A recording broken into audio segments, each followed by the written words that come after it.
Mediation efforts continue in the ongoing Israel-Hamas war. However, as the fighting continues, diverse peace plans have been put forward. French President Emmanuel Macron has now arrived in Jordan after a visit to Israel and the West Bank. Amid calls for a slowdown, Israeli officials continue to be adamant on the expected ground offensive, while the death toll keeps on mounting. More than 7,000 Palestinians were killed overnight by Israeli airstrikes, as per Gaza's Hamas-run health ministry. This is the highest 24-hour death toll since the war broke out. The Israeli military says it had hit over 400 Hamas targets and killed dozens of militants overnight. Meanwhile, rocket warning sirens continue to ring in Israel. They sounded in several central Israeli towns in the last 24 hours. Visuals show Israel's Iron Dome intercepting the rocket fired. Moving on to a very pressing concern at the moment, which is the humanitarian aid access to Gaza. On Tuesday, 8 trucks containing food, water and medicine were able to enter the besieged enclave. However, that number was supposed to be 20. No explanation has been given as to why the rest of the trucks did not enter. So far, a total of 54 aid trucks have entered Gaza over the last several days. But as per UN agencies, about 100 trucks should be entering daily. Gaza needs a much higher volume of aid. And a discussion regarding this took place in the United Nations Security Council on Tuesday as well. And all nations agreed that more humanitarian aid should be delivered into Gaza urgently. But the nations proposed rival plans for the same objective.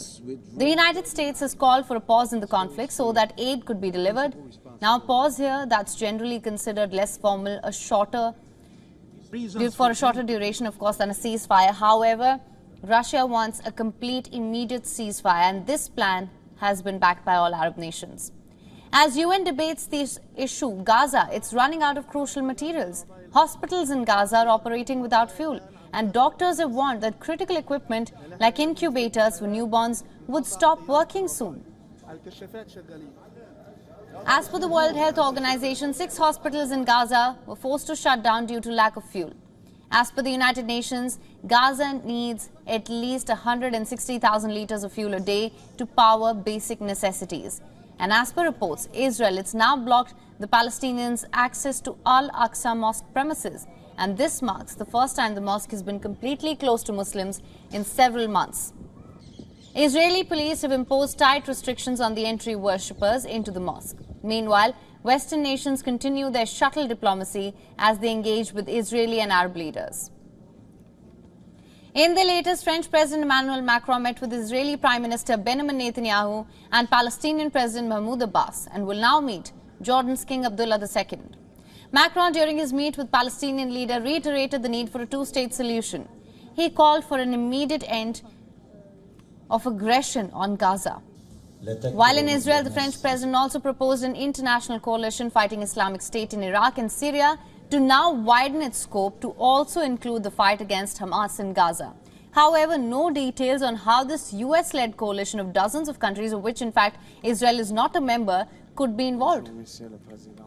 However, as per his advisors, this coalition, it wouldn't necessarily imply boots on the ground, but could include intelligence sharing. So there seems to be no clear plan of action in place right now, but Israeli Prime Minister Benjamin Netanyahu did not directly comment on this proposal, but said that the fight, it was a battle between the axis of evil and the free world.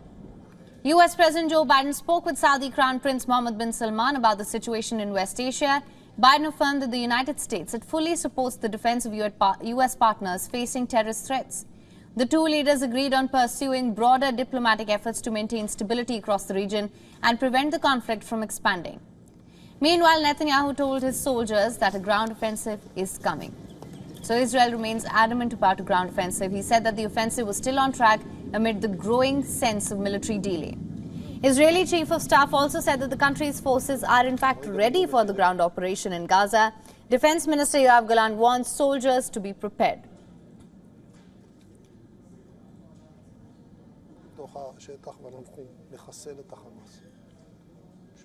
WION is now available in your country. Download the app now. Get all the news on the move.